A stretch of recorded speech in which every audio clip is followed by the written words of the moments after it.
Hello, everyone, and welcome to the Shooting Art Podcast. I'm your host, Ross Baxter. Today on the show, we're going to be diving into the world of animation and much, much more. If you guys are new, though, to the channel and you want to learn how to grow as an artist and learn what it takes to make it as a career, start now by subscribing and clicking the bell so you don't miss anything.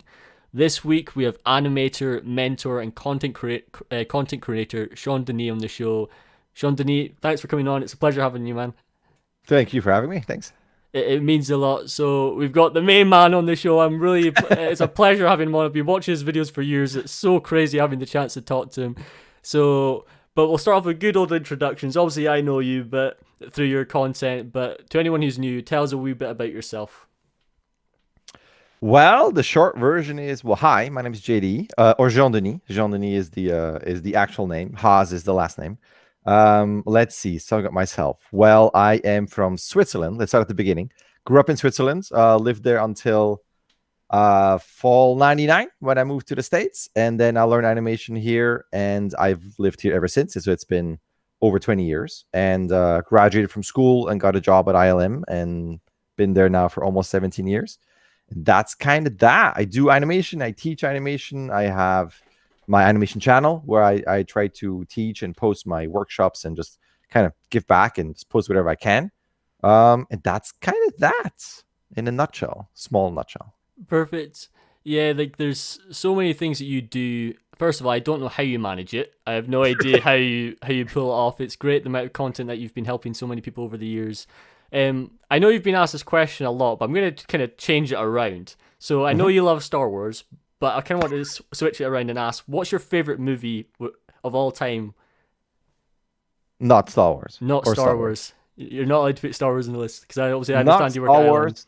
Yes, because like Empire Strikes Back. Yeah. Yep.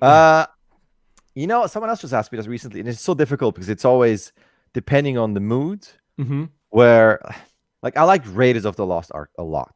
Yeah. Again, it's my childhood. I grew up with those kind of movies. But at the same time, I also really like Shawshank Redemption. Like, that's a really nice good choice. movie. Okay. And then at the same time, I also really like The Incredibles or Monsters Inc. or Toy Story 2. Or, like, there's just, it kind of depends on the mood. But if I had to really pick one, I think it would probably still be Raiders. Right. Closely followed by Ghostbusters and Goon. Ooh, Back to the Future. You're gonna hate this last section because I prepared like the craziest. we were just talking before we went live, so I've literally prepared like a would you rather. Very difficult. And it includes Back to the Future, it includes the Goonies, it includes Ghostbusters, all those 80s legendary movies. I can't wait. You're either gonna love it or you're gonna hate it, man. It's gonna be a good laugh. So, as always, folks, we're all here because we love animation. We're gonna talk about the world of animation. So, I wanted to kind of throw you with some kind of hopefully questions you don't get asked a lot. I'm pretty sure you've been asked every question possible, but I'll try and change it a wee bit for you. Okay. How has animation changed since you started? It has changed. That's a good question. It has changed in so many ways. It has changed in terms of how it's taught. Mm-hmm. Like the way I started was the teacher told you something, and there were maybe some, like the classic books, Illusion of Life, stuff like that. Maybe some Xerox copies of some Disney notes. And your portfolio teacher, like his demo reel was bouncing balls, like whereas like that was kind of the level. Mm-hmm. And then animation has changed where students nowadays have to do Disney, Pixar, Sony quality shots for a demo reel, where it's like the demands are tremendously different. Like I would have zero chance getting a job nowadays. At the same time, the material has also changed where there's so much accessible online in terms of material in schools and workshops. So not that it goes hand in hand. I mean, the quality is still very high, but the like what you get to learn, you can learn on your own. You can be self-taught, which is massively different than last time as in like years ago. I think the quality, like CG animation, has changed a lot since I started learning. Okay. Like if you look at, I'd say Toy Story 1, love that movie. Like within minutes, it sucks you in. But if you look at it from an animation technical point of view, there's a huge difference between Toy Story 1 and onwards. Like this is the last Pixar movie that I saw. Yeah. So that has massively changed. You look at, movies that have kind of pushed the visual style, like Spider-Verse, I think that to me has changed a lot. The tools have changed a lot. Maya has gotten better and faster, but then Yeah. of course, they throw more high-res rigs at you, so then it's still kind of slow and fast and slow. It's never really real time. I mean, for some people, like I'm talking about my own experience. So I think everything has gotten better in terms of quality and the tools. Um, I still feel like the animation movies are a lot within a kind of a family friendly niche that I would love to kind of break out and do different types of movies. Of So course. that hasn't changed tremendously. It has to some degree. And I think 2D has come back. Ever since I started, I felt like 2D was Yeah. kind of dying. I think way back when I started as in like when I was in school. Atlantis, I think, came out in theaters when I was That was such a good studying. movie. Oh, I always Yeah, love it when don't people quote bring me it on the up. year, but I love that movie. It was great. Love the music, love the voice acting, and I love 2D stuff. And then it kind of died, and I feel like it has slowly come back to some degree. Klaus was great, and I feel like some feature movies are coming back. And then stop motion has kind of lingered and survived without getting, to me at least, the credit that it deserves. Because to me, stop motion just blows my head off. I have I don't no idea how they understand do it. how they can do that. There's a guy, I forgot his name, Justin, I think, Justin something. He Ooh. posts stop motion stuff on YouTube. He just did a He-Man with toys. Like he takes out a toy and then modifies it into an armature and makes stop motion animation, and it's so good. And I don't understand how he does it. It just blows my mind.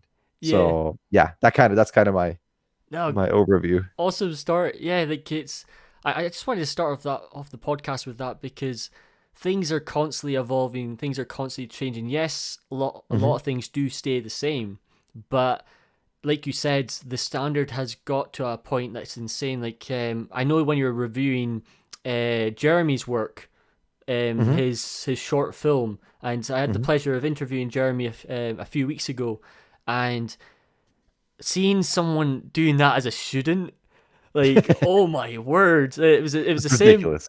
Like it's just crazy because like that was one of the things I actually wanted to talk about later on, but let's just talk about it now because we're on topic. It's Mhm. do you think short films, because of the standard getting raised so high, will actually become the norm rather than the reels? I know that's a bit of a tough one. No, but my thing is always yes and no, and this always goes back to a student of mine, Bernie Warman. He's shout out to Bernie. He in class he wanted to do a short. Basically, he did the short with Xiaofu and Lisa. It was called Dragon Boy, which I think received the student Oscar. And they've gone, have tremendous careers. And like Xiaofu went on to create Taiko Studio, One Small Step, like do their own shorts and help out in movies. But their thing was they wanted to do a short because they wanted to be storytellers and tell a story and do directing and acting and all that good stuff. But my argument was always that's all fine and I love it. It's a great short.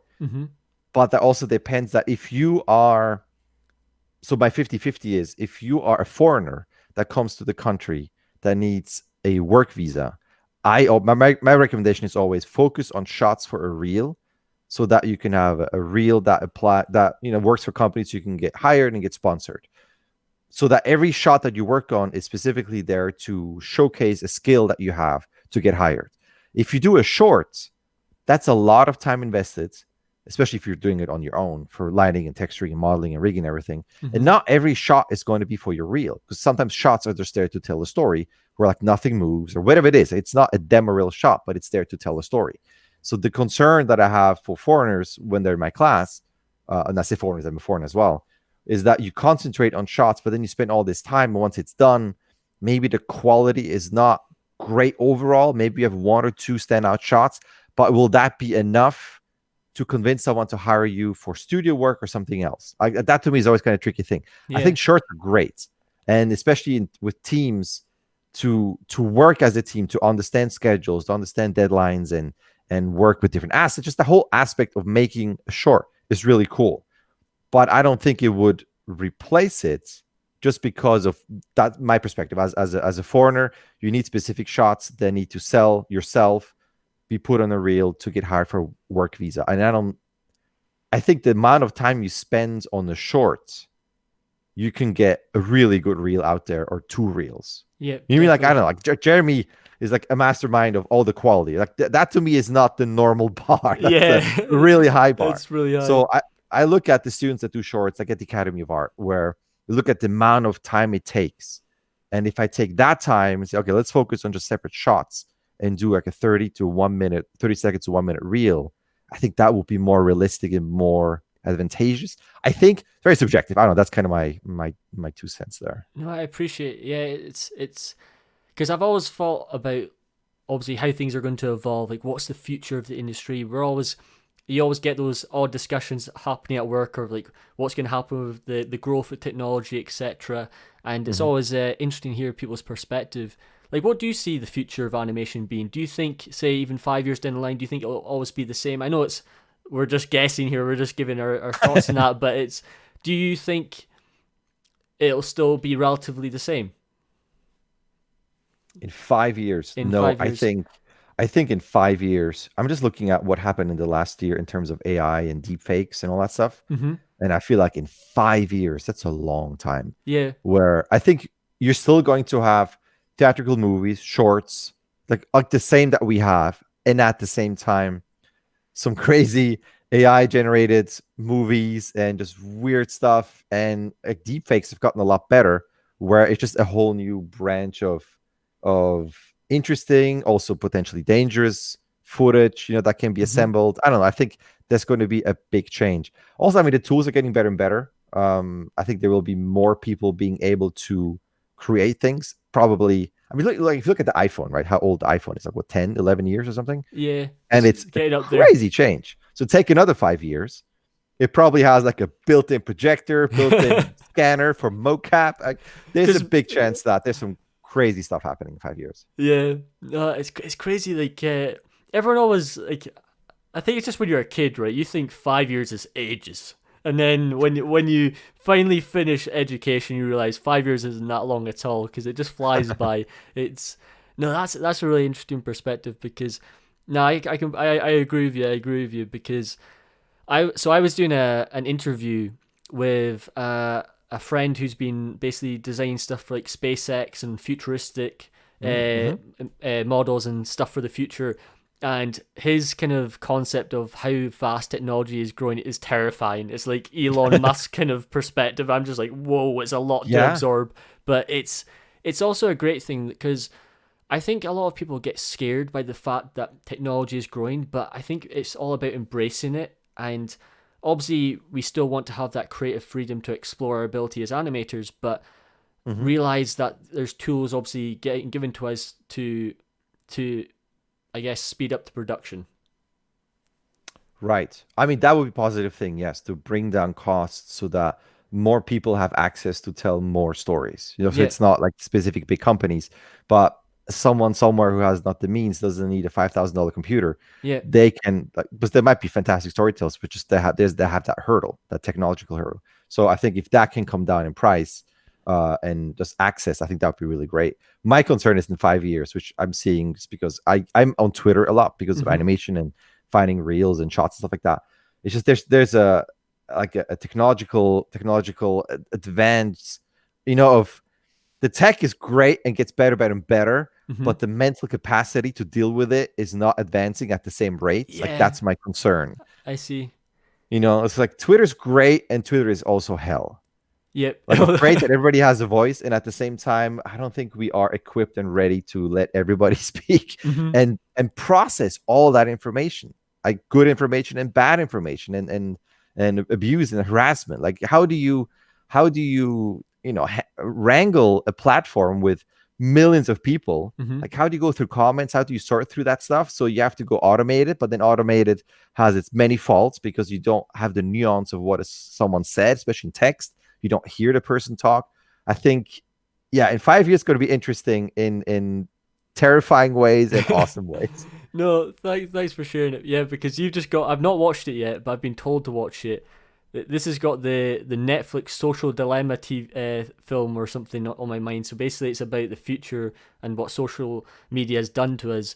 Because I'm on the same side as you as Twitter, and it goes back to what we were discussing earlier about getting good information versus like not so good information. Like, I can only give information or advice what I feel is right from my experience, but I don't know. Like, I'm no expert at animation, so there's no point me giving advice unless I bring on a guest who's obviously like yourself, who's going to be able to give that. So no, thanks for sharing that. So speaking of questions, what questions do you get asked a lot that is no longer relevant? That's a good one. That is no longer relevant. Do you get asked like 50 questions? Like, for example, take when you did your Q&A, was there any ones that stood out to you that just doesn't matter anymore? Not really, because the thing is, I mean, they're the ones that I just can't answer because I don't know. Mm-hmm. So it's not that they're irrelevant. It's just they don't apply to me and I can't help. But a lot of the animation, it still goes back down to the principles of animation. Yeah. So if anybody starts the learning process of animation, asks, hey, how do you do blocking? What is an anticipation, blah, blah, blah. That will always be relevant because it's part of the foundation of what you have to learn. So the only thing that might be relevant is maybe in terms of technology. If someone asks like a tool question or something that you used to do by hand and now there's a script that like no one would do that by hand. Mm-hmm. But even that hasn't really come up, to be honest. I think it's always somewhat, even if it's something specific, like it will always branch out to storytelling and what is the character, who is the character, what are they feeling, and the technology and your tools or however you animate 2D, 3D is just an answer to me, like to show what the character is doing. But it always comes down to what is the character feeling to me. Like I get a lot of questions about blocking. Okay. It's always kind of like the blocking idea of how do you block something out, or students who go too fast towards, well, how do I add the subtlety here, or how do I add this and that? And then I always have to kind of disappoint them because I don't have like the immediate answer of, well, push this key 3 times and turn around in your chair and ta-da, it's ready. It always comes down to, well, it always depends. What is your character's point of view? What are their choices? What do they feel? What are their actions? Like if someone gets off the chair, you have to look, is that person tired or happy or anxious or nervous?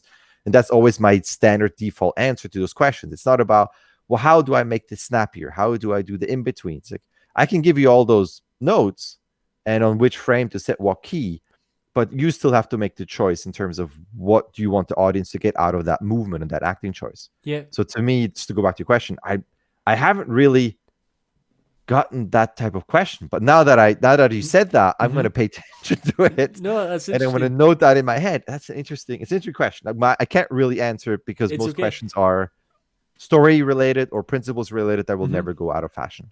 Well, you kind of answered it. So you've just said there, right, that people. So what I've got from what you've just said there, which has just kind of blown my mind away. So people ask questions and always expect just an answer. Like they expect there's just a solution to everything. Well, I mean, I hope. I don't know if they expect it, but I'm sure there's a hope that there is one, yes. But I mean, like, so when I was studying, when I was going through education, for some reason, like this was my mistake when I was younger. Like I always used to think there would just be like one way to do something or one specific way, but everyone has their different ways of approaching. Like you would animate something differently to the way I would do animation, maybe. Like we all think differently, and because of that, the question then opens up like countless answers. It could be infinite, and no, like, but I'm curious to what you come up with in the future. Let me know, like if anything comes to mind, please send me a message. I would really appreciate it. I will. It's a great question. So with everything going on with COVID, at the moment, I wanted to ask about like kind of like the advice you would give to kind of make the most of it. So the question I wanted to ask was, how can animators whilst at home use their surroundings to actually like improve their skills? So while being like confined in home, what could they do? It will depend what they want to do. Like, it depends if it's an exercise or working a reel or studies.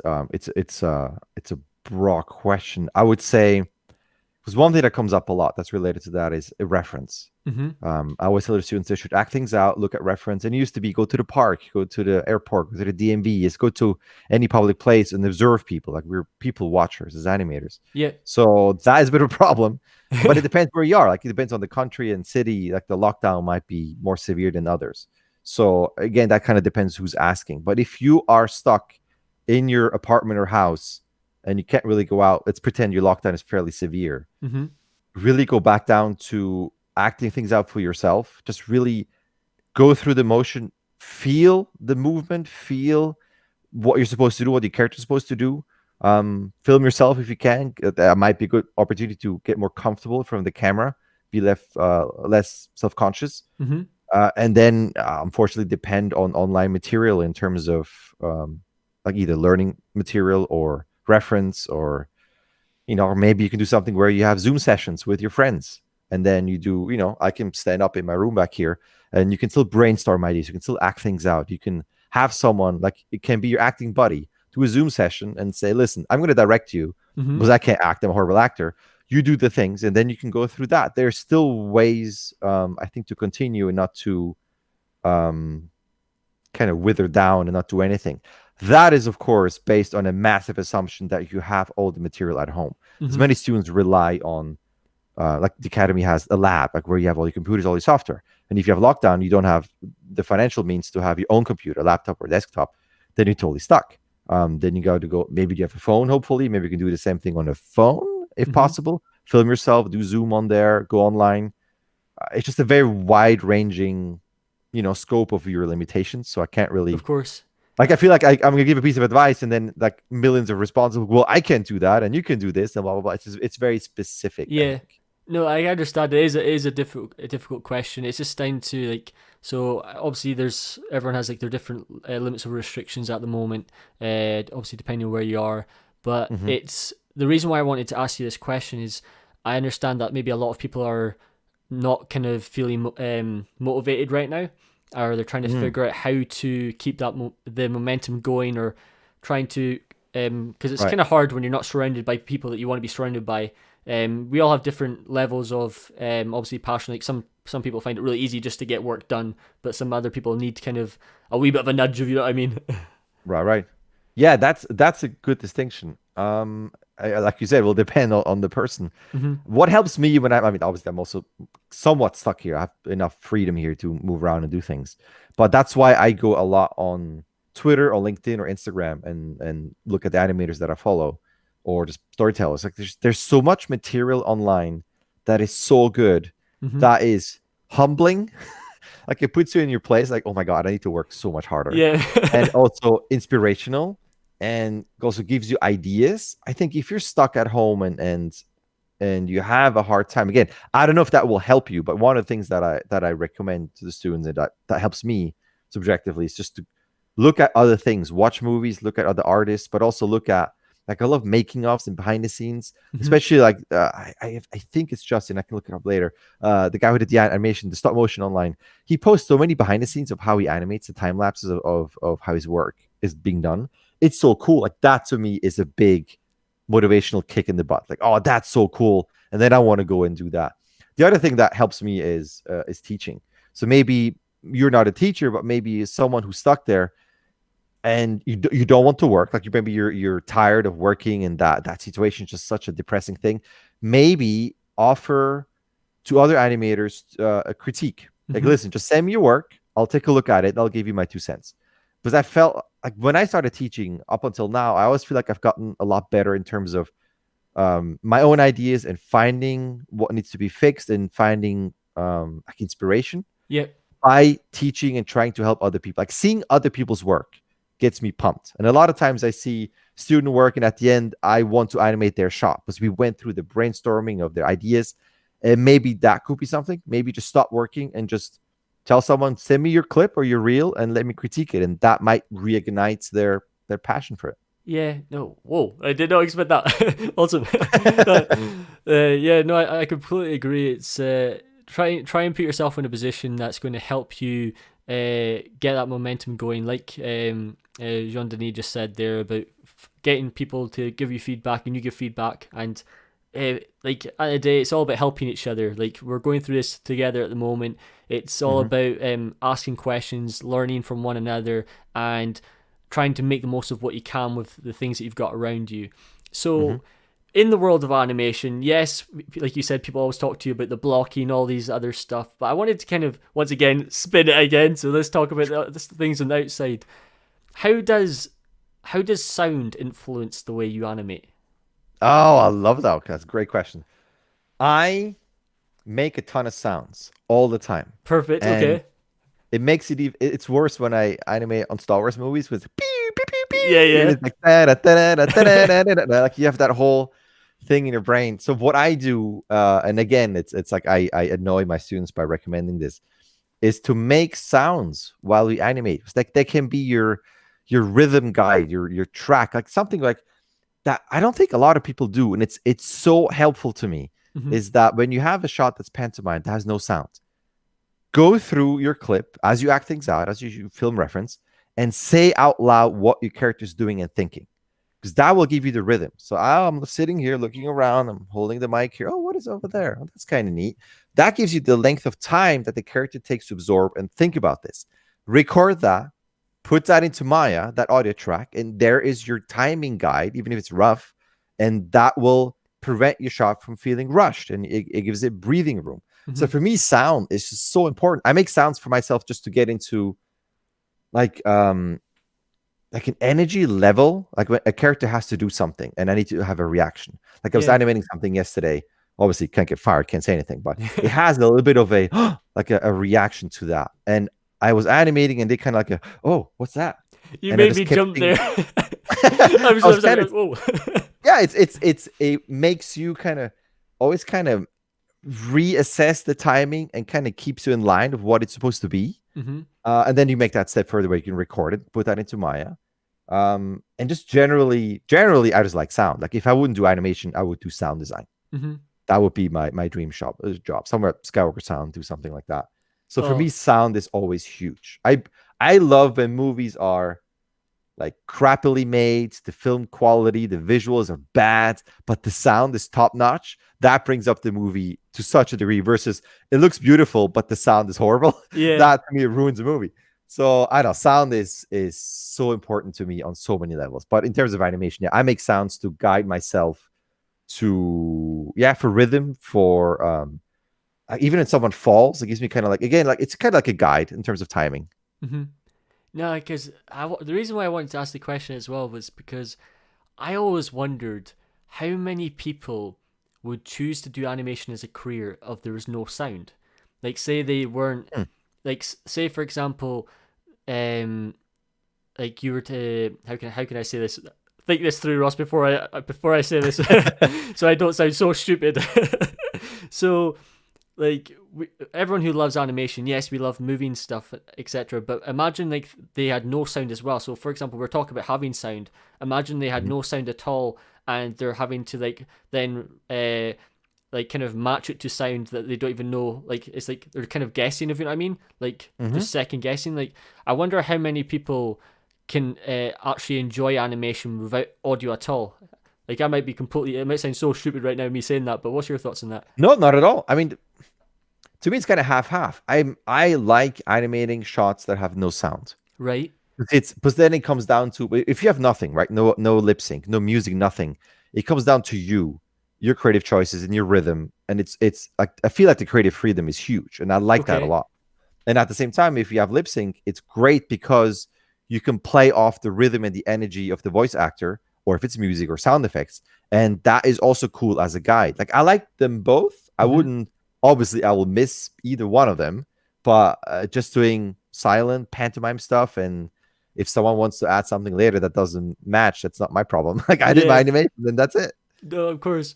Yeah, it's always these like nice little challenges you can give yourself. Like do something like completely, I guess, against your comfort zone. Do something different and just switch it Hmm. up. We get so comfortable. I remember when I was doing Animation Mentor, like I was just going through the motions. Obviously, I loved it. I was obsessed with it, but I always kept within my comfort zone, my little bubble, and I didn't want to get out Hmm. of it. And it's always those moments that when you just completely change it up, that you really begin to see what you enjoy the most. So Yeah, totally agree. we've talked about sound. So let's now switch it up even more. How does light influence the way you animate? Not at all. Not at all, right? Okay. That's my immediate knee-jerk reaction. The only way it would influence it is on a technical level. Like Mm-hmm. sometimes you animate things and then you see the actual render and the way the eyes are rendered with the refraction and the the wetness of the eye and everything. Okay. Your eye line might shift a tiny bit. So the lighting on eyes is sometimes a thing that influences my animation where I need to go back and readjust. Mm-hmm. unless the rig has a built-in, computational offset that tells you this is how the eye is going to be, or I animate something and I'm not aware of what is going to be in the shadow. Like sometimes you do something like creatures and feet, and then the way the light falls, you won't see the paws or the feet or the whatever you have. And you go, man, I shouldn't. I mean, not I shouldn't, but I wouldn't have to, put all the detail because you can't see anything. It's in the shadow. So that is kind of how light influences me. Unless, of course, light is a very specific storytelling thing of it's so backlit that then everything becomes a silhouette. Yeah. So then I would obviously look, at the silhouette a bit more closely versus if everything is brightly lit and I can put my hand for the body and then it's like a color silhouette or something. I think these are the ways right off the bat. I'm sure I'm missing something, but that's what comes to mind. Wait, so when you're animating, so say if the character is in the shadows and you can only see, I don't know, you can only see the arms, would you still, as an animator, focus on, like, say if the whole body wasn't even going to be seen in the shot, would you still try to approach it as a full body motion, or would you just focus on the actual arm movement itself? Really, it's the hated answer. It depends. Yeah. If it's really completely in the shadow and you really don't see anything, it's super stylized where it's just black and just an arm comes out, then it would be just the arm and a shoulder and maybe the chest to some degree. Because you Okay. still want the mechanics to come out of a natural place where you don't move the arm. That makes no sense. Like it would translate down. Like no shoulder can do that. So that I would still look at. And then, of course, there's the scope of, well, maybe you see a little bit, maybe not everything's completely in shadow. I would still look at not completely breaking the rig unless, again, you can get away with it and the light affords you that freedom or the shadow. Yeah. Oh, the whole breaking the rig concept. I've always, I could talk about that subject for a long time because one of my favorite shots is from Smog, in The Hobbit. It's there's a famous shot, and one of the main scenes from Benedict Cumberbatch, and the animator basically makes the whole tail go through all the pillars, but nobody sees it because obviously, and it's not obviously, and none of them break. It just goes right through all of them. But that's always the great thing is that people don't see it, so it's the magic of animation. So speaking of what we were talking about earlier, we were talking about like kind of how to stand out in a way. How would you say people could? You probably get asked this quite a lot, but how can you separate yourself from everyone else? Yeah, that's a tough one because the quality goes up and up and up. Yeah, because that's why when I was mentioning earlier about Jeremy and some of the short films that I've been seeing coming from their school, like that obviously stood out to me. But that's a high, obviously, like we were talking earlier, it's a high demand. Yeah, I mean, the immediate knee-jerk reaction is do awesome work, Yeah. like Jeremy, right? But that's not very realistic because that's on the upper end. I mean, there are many ways that are more or less, it depends on the from a technical point of view or the content. If you can make it nice and pretty, like a nice render, that might catch the attention of someone versus just a plain play blast. That doesn't mean it's the right attention to get, but it might get you through the door of someone who maybe doesn't know too much about animation, but is wowed by pretty things. Yeah. You just never know. Like that could be one way. You can also capitalize on a specific humor or drama or surprise, like that type of content. Maybe you can stand out in terms of just the snappiness of the animation, like a very specific pushed style. But I think ultimately, if you put something in your animation that is truthful and that people can identify with, or it resonates and is honest, you know what I mean? Like something where you go like, oh, that's cool. I remember I did the same thing then, or that touches me, or this is very emotional. Regardless of the visual quality, that will always puncture your brain into like, oh, that was really cool, regardless if it's a play blast or a render. I think again, it's tricky. It depends in what way you want to stand out. I mean, you can put in some controversial content or visuals that will get you attention, but is it the right attention? It depends what the attention is that you're needing or craving or that you're looking for. There's someone, Taruk, he works at Pixar now. He was at Sony. He does a lot of 2D stuff on Twitter. Right. and it's so good. And I love the characters take a lot of time to think and react. It's not attention grabbing and it's visual and bang bang boom and pop and like, like pops and visuals and explosions. It's just characters doing things that are like almost mundane, but you go like, oh yeah, my dad does this, or I did this, or that's cool. It's just like that to me is really interesting. But Mm-hmm. again, someone else might find that really boring. Like it really depends what you're looking for, what people are looking for as well. Yeah. No, I completely agree. It's the relatable, like making something relatable. Hmm. Like those ones are always the like. That's why we love. That's why so many people love Disney and etc. and Pixar. Like, because yes, they're cartoon style and like they have their own style in that. But there's so many stories that just make sense to our daily lives that we are so passionate about, and Hmm. it's the reason why we enjoy these films so much. Hmm. Um. So carrying on this theme of like pursuing like your passion and stuff, when it comes to finding jobs, do you find that there's a specific time of the year that studios are looking for people, or do you think it's kind of a bit of just anything, or have you learned over the years through your experience that I don't know, January is the main time of getting employment, or mid or summer? It used to be. I feel like now it's kind of being thrown out the window. So, like for the type of work that I do, like more realistic blockbuster live action movies, right? Mm-hmm. That it's always the summer.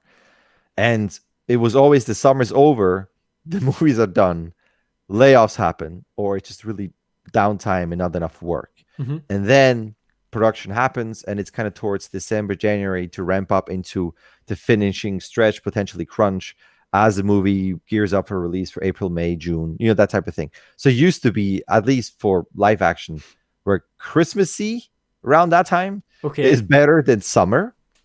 Um, I would never have thought that. I thought it would be the other way around. No, yeah, it depends. I mean, now with Netflix releasing movies left and right, Mm-hmm. and especially with the lockdown, there's no real summer blockbuster anymore. I mean, there still are to some degree, but I feel like stuff has changed where you should always be ready.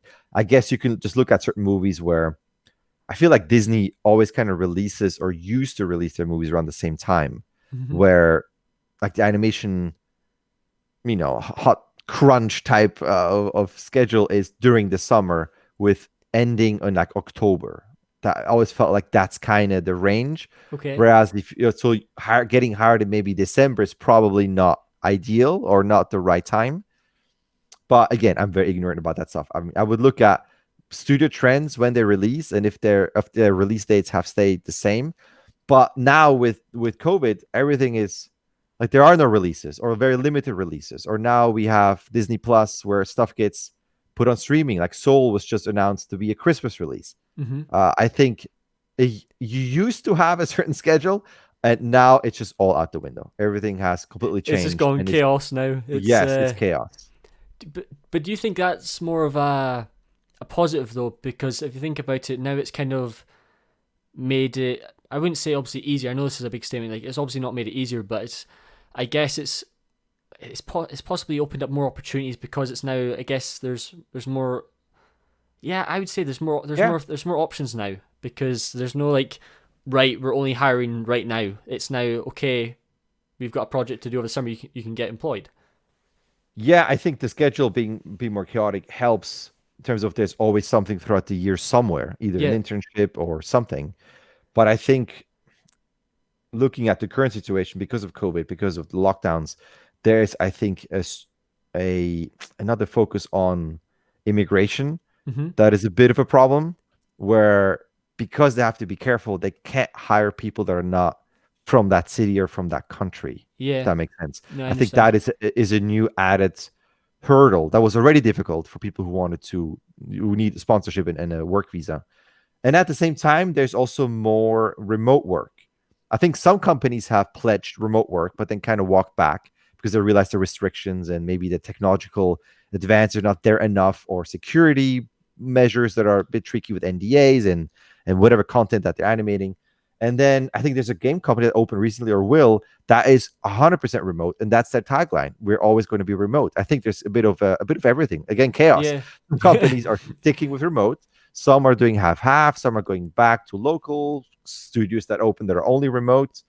It's a bit chaotic. Yeah, because like one of the reasons why I want to ask you this question is because, please disagree with me if you disagree. It's when I first came across my passion for animation, I would only ever think of the big studios. I would always just be like, right, Pixar, DreamWorks, Disney, etc., all the main big names. And I think a lot of people forget that there's so much jobs available in the smaller studios. Like there's a lot of other things going on. It's not just you don't have to start straight away in these big names. And I think the more people begin to realize like there's tons of opportunities, it's just down to doing your research. Like I know you're a big fan of like research and trying different things out, and I feel like I know people say it's a difficult industry to get in, but there is a lot of opportunities there. It's just down to taking a step back and actually giving it the time to figure out where they are. Yes. Now, I mean, I'm all for research and trying things, but this comes out of the almost hypocritical lens of I say this while I have been at the same company from the Yeah, start. yeah, but I As an saw where you're intern. coming from. It's okay. I know it's So a difficult question. it's a bit tricky. I think the thing is this: I absolutely understand the allure of working and applying or working for a big company, wanting to work there. Like I did the same thing. Like my thing, big companies. Also back then, you had a bit less smaller companies. Maybe that has changed. Now you have a bit more options nowadays. Hmm. But I understand the appeal, and also because of the type of work. And I totally get it because I'm doing it. Like I was very fortunate to work at a bigger company and to be still there. At the same time, it doesn't have to be for you. Like there's a thing of it doesn't mean just because you get hired at Disney that you're going to get fulfilled in terms of the daily grind and what it means. And the bigger the company, the more corporate it might be, and the more of a smaller wheel within the big machine you're going to be. Hmm. You might like this, or you might like not. Like you might prefer having more creative freedom, and then I would absolutely investigate smaller companies. It's just not. I don't think working at a big company is the top goal.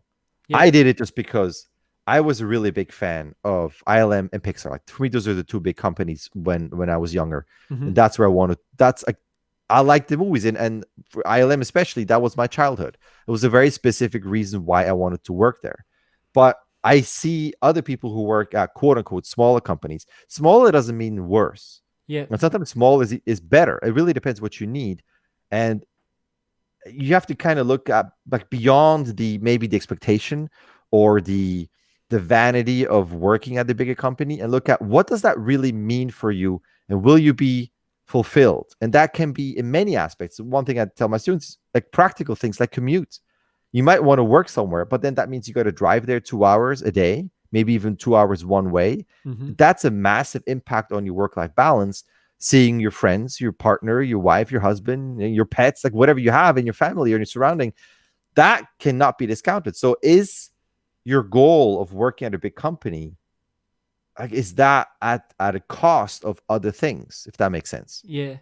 Like there's a lot of factors you have to take in, and you have to also know, like for example, you moved country, like, and you had to answer the Mm-hmm. question: is that for you? Is that the thing that you want to do? Mm-hmm. Do you care about animation that much to leave Switzerland and go to where you are? And it's like Right. you have to know how much you really care about it, and but the only way I always feel like is like you have to try at least once. It doesn't have to be on a big scale, but I do Mm-hmm. believe like moving is like such a big part of our lives. Like I've said 1,000 times on this podcast, so I've moved 14 times, and I've learned so much from all these different journeys, and Mm-hmm. I've learned what I care about, etc. from that. So if you're not so if you want to go for these big studios and stuff, but you're not quite ready to make that hurdle, just try something small. And when, like we said, when we say small, we don't mean it's bad. It's just something that it gives you a wee bit of a taster. It's like just trying all these. It's like going to Mm-hmm. the sweet shop and trying out different flavors of things. You name it. It's all about exploring these Yeah, it's avenues. also, I mean, I also say this again because I don't have the experience of other companies. So Hmm. maybe had I done something earlier on at a different company, I would love that even more. I mean, like it's also I don't know because I haven't experienced it. Again, that doesn't mean that my advice experience is better. Yeah, Also, it's also a big thing. Like I really like the people at ILM. Like they're yeah, some of them are my friends, are my close friends, of course. and And now someone goes, no, you don't have close friends. But, Come like on, man. I like going there because it's not just the work. It used to be I want to work at that company, and then it's kind of like I want to work on those movies. And as you do, you get to know the people more. And I might have had other chances somewhere else, but it also would have meant leaving those people. And I like that's what I miss about the lockdown, is not being there with my friends. And there's such a that's a big thing too. So you might not like the studio system, but you might like the people that are there.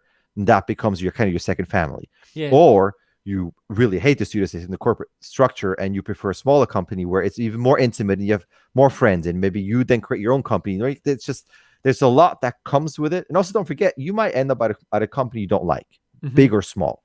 And you might sit next to someone who also doesn't like it, but you create, again, a friendship. And that person might leave and then create their own thing and then call you, hey, listen, I did my own thing. Do you want to come and join me? And that's now the path. Like, I think it's just, you need to be open to many things that are not the, like you said, the norm. Like it doesn't have to be a big company. It's just like every student immediately guns for the lip sync piece and then skips body mechanics and skips the basics. And it's not, lip sync is not the end all be all. Like some people really, really like performance stuff and more acting. Some people really, really like creature work and more physical type work. Some people really like games and game mechanics, and not cinematics, but gameplay. It's just, there's so much out there. I was just try to get away from the maybe older established stereotypes or kind of like demands or cliches of this is what a career is. Yeah. I think the career is what satisfies you and makes you happy, which is massively, subjective and specific.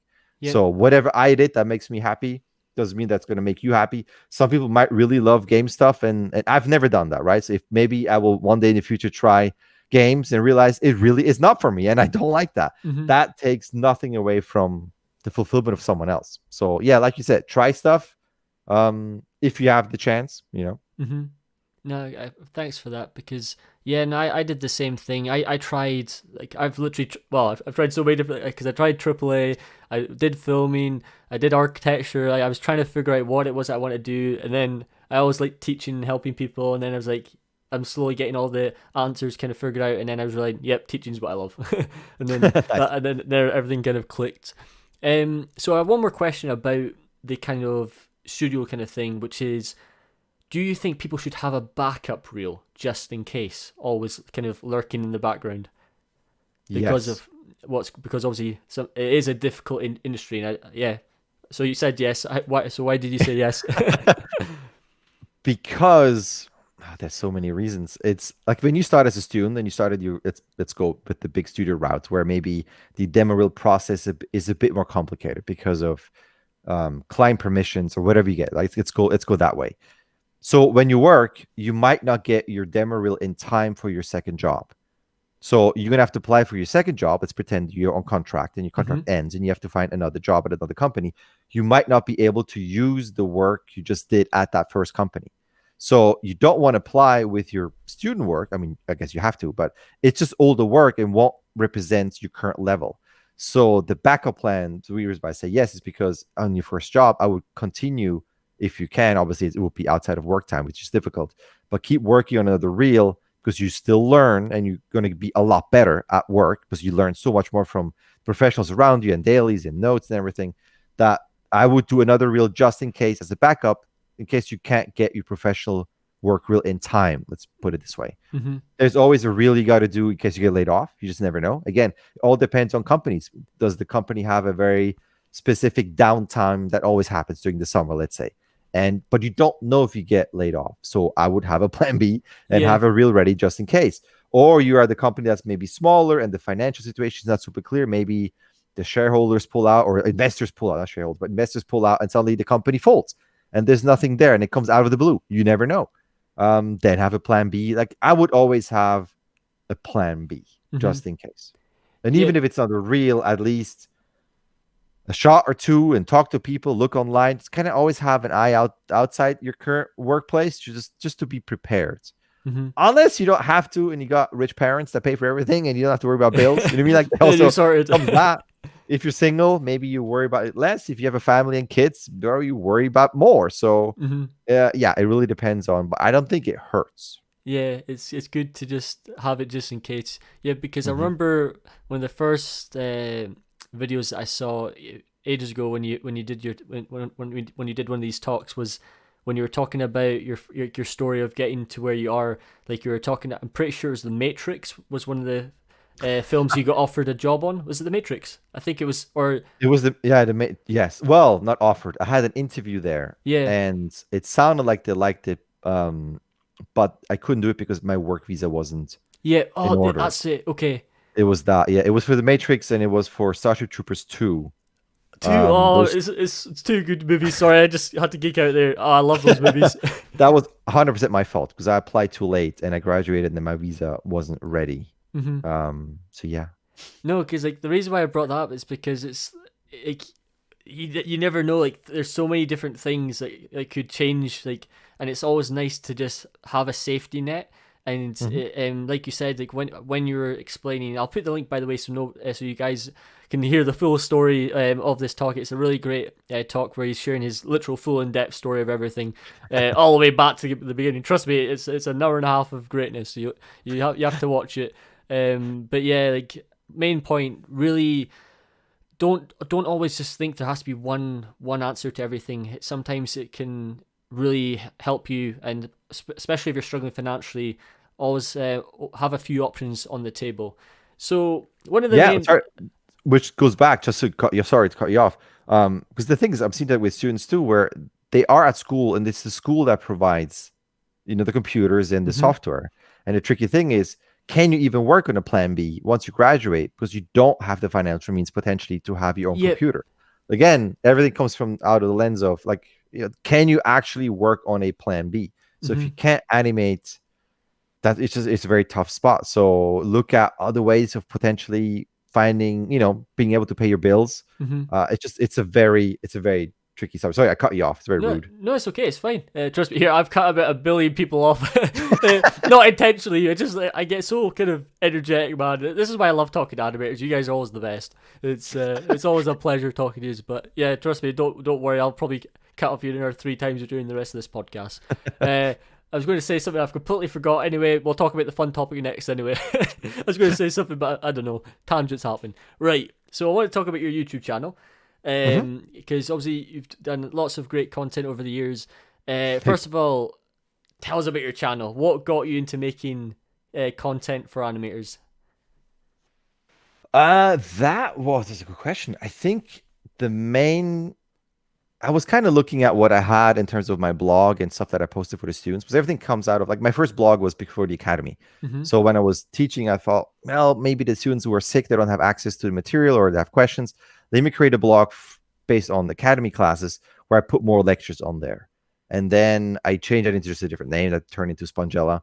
And then I did my workshops when I started, like I kind of stopped the academy for a little bit. And then I did workshops online and on site, and then I went back to the academy, but I kept my workshops. And then I started doing a site out, like a blog again, where I put my feedback of my workshops so that everybody can watch it and learn if they can't afford the workshop.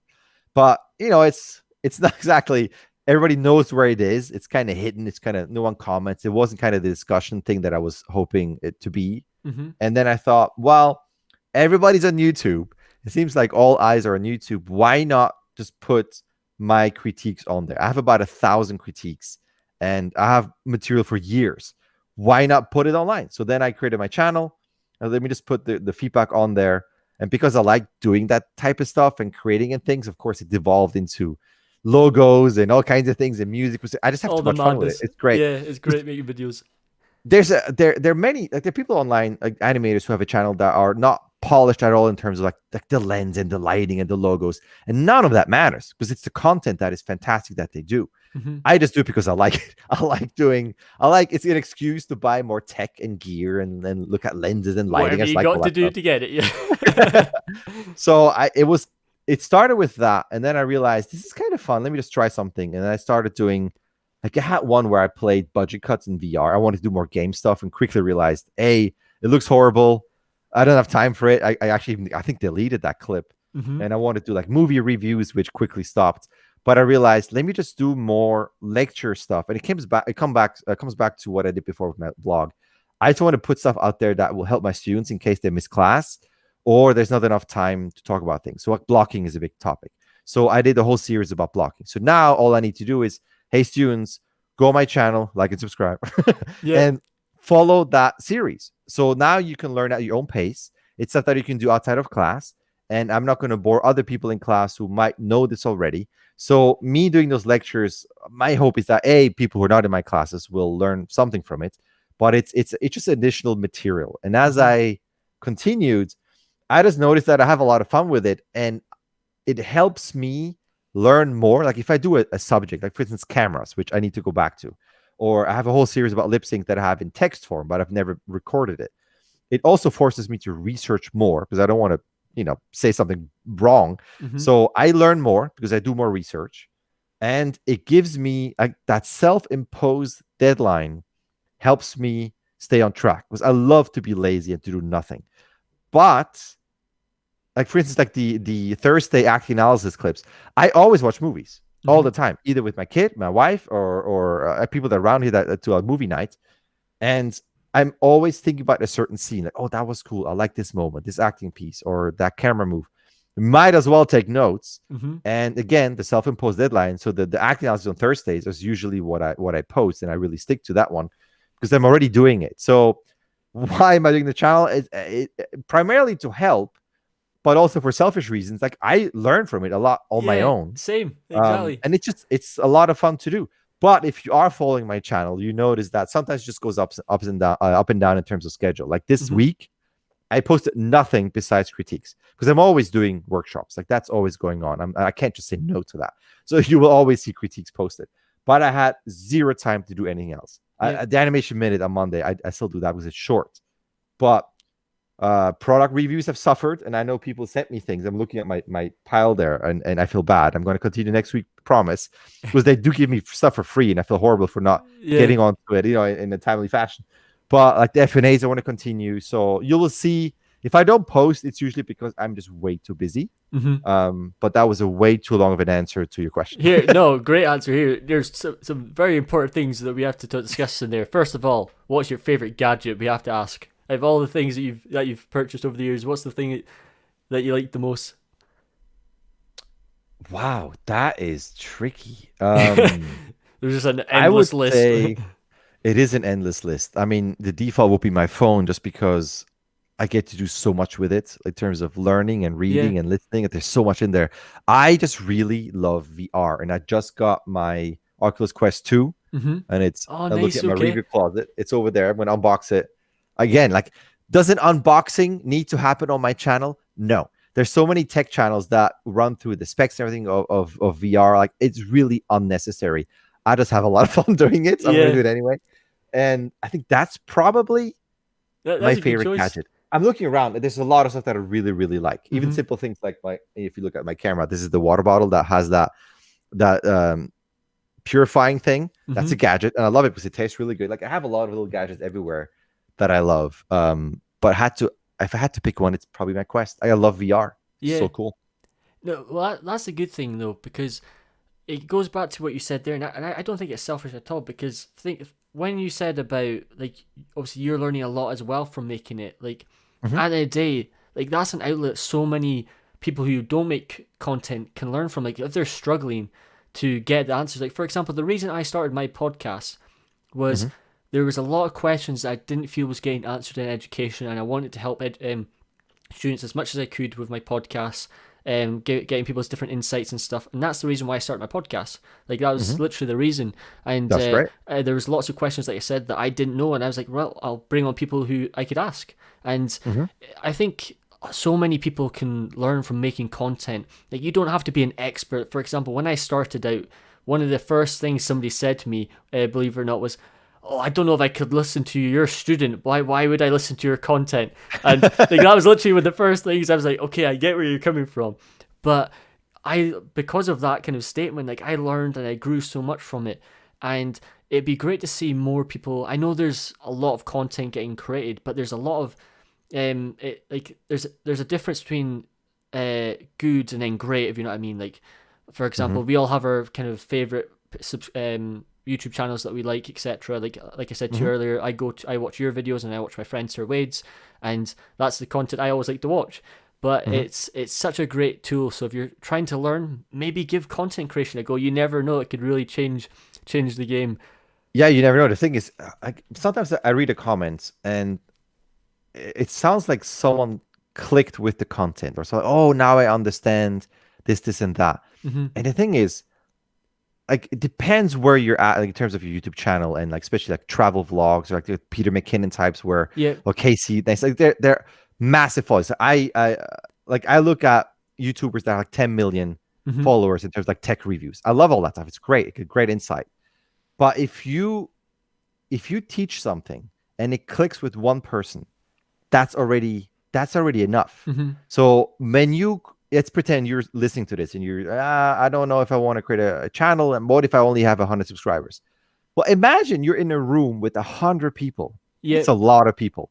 And imagine even just 10 out of 100 learn something and it clicks for them, and they create something that helps in their career or their lives. And what if they become, I don't know, spitballing into become directors and make great movies that influence a whole generation of people? I mean, this is all exaggerated, but you don't have to you don't need 10 million subscribers when you teach content. You mean, like, there are different channels that obviously thrive with millions of subscribers.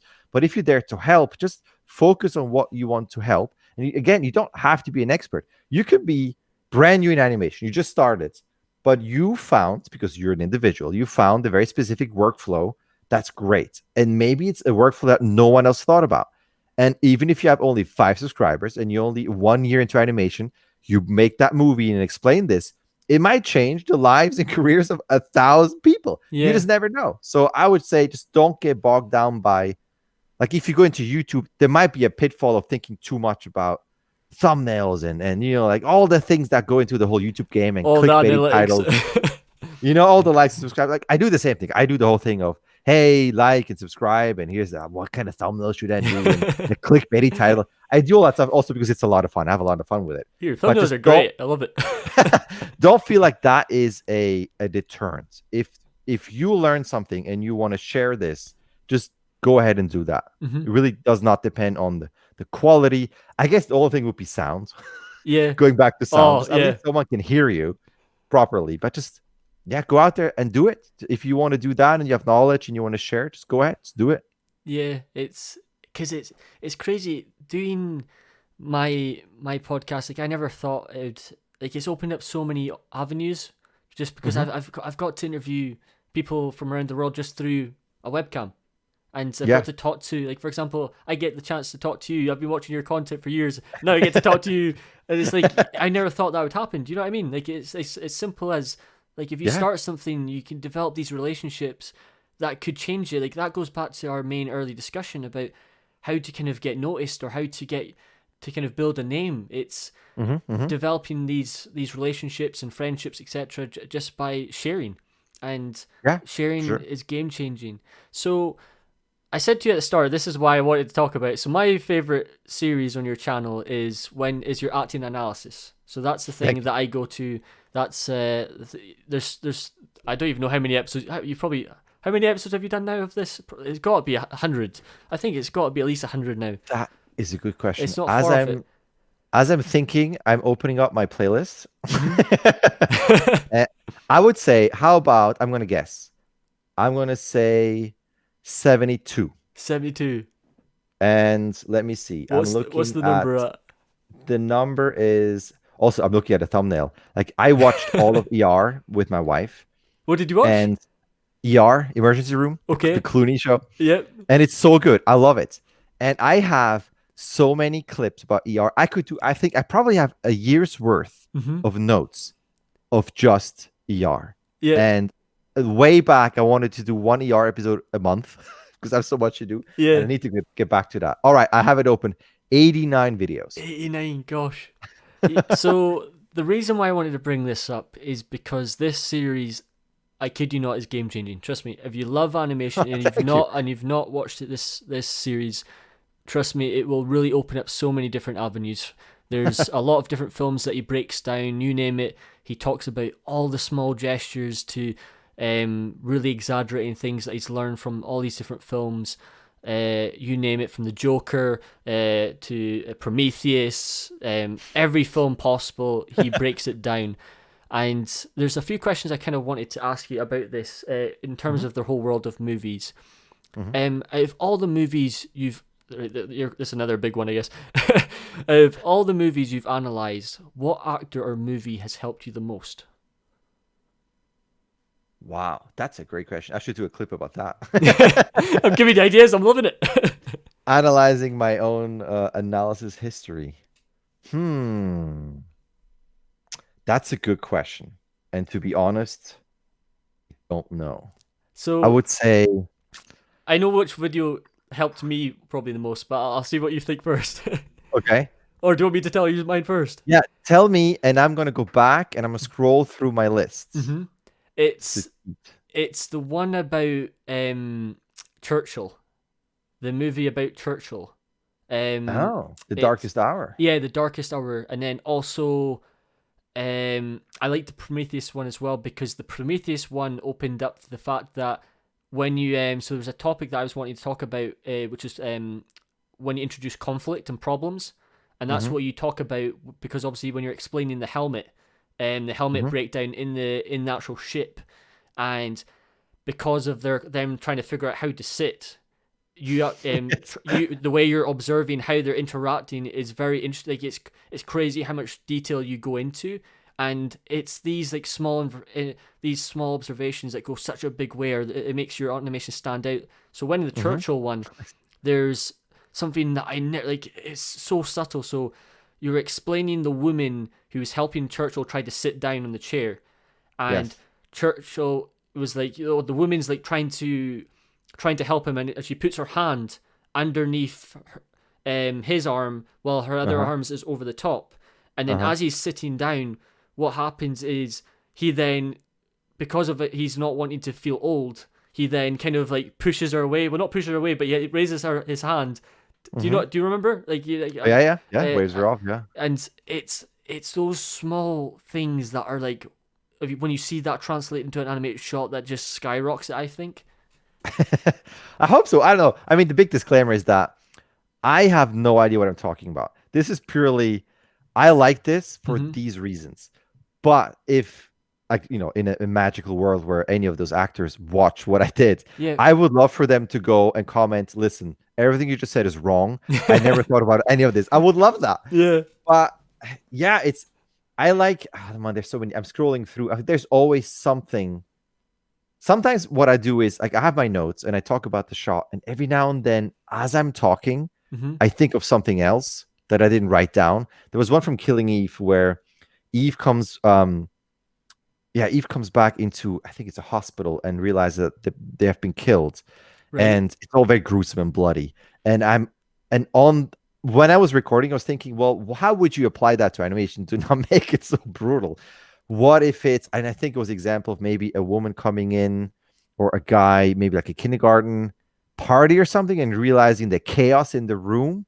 I think I like that a lot when I look at something and I'm able to translate it to something else. That's the whole idea. Like, I tell my students, don't look at movies and copy the acting choices. It's the reason what I'm doing here is that it gives you an idea, and you should transform that into something else. Yeah. Like, the essence is kind of there, and that's what he took from it, but you definitely make it something else.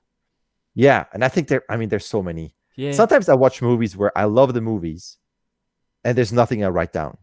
Where it's a good movie and the acting is great, but it's not something where I feel like this is, if I show this scene to a student, they're going to go, okay, yeah, but I'm not that high quality actor. Like, I can't do that. Like, what can I use from this scene? And that's kind of what I'm trying to do with this, where it's moments that you could take out to plug into your animation, if that makes sense. Yeah. No, I completely agree. Like, I understand. It's I think movies, like, obviously I'm a diehard movie addict. It's my favorite thing. This is why having you on the show makes it 10 times cooler. So I wanted to throw this. So speaking of movies, what has each generation of movies brought to animation? do you think in the last, well, it's actually this make it maybe well this it might make it a wee bit simpler. In the last say last 3 decades or last 4 decades, what do you think each like what's value have you learned from each one? So because I feel like watching older movies you can learn a ton from, like Sure. going back to like just like black and white movies and learning from like films back in the 80s and then also learning from today's like what do you think is the how can I say like what's the best thing from each generation or like each decade if you know what I mean? That's a tough one. I think Or it's almost I'll make it easier. Sorry, that's a bit of a tough. I understand it's difficult. no, no, So no. I like it. It's a good question because you look at, especially when you yeah, let's go back to Citizen Kane, like old ones, right? hmm Black. I mean, obviously they're older ones, but it's cool because like that movie was a big special effects movie, big in terms of lighting and hmm special effects, which sometimes people kind of forget how groundbreaking it was. And fast forward, whatever, like looking at a thumbnail or think about it, like The Matrix or Star Wars movies, like that kind of change how things are done.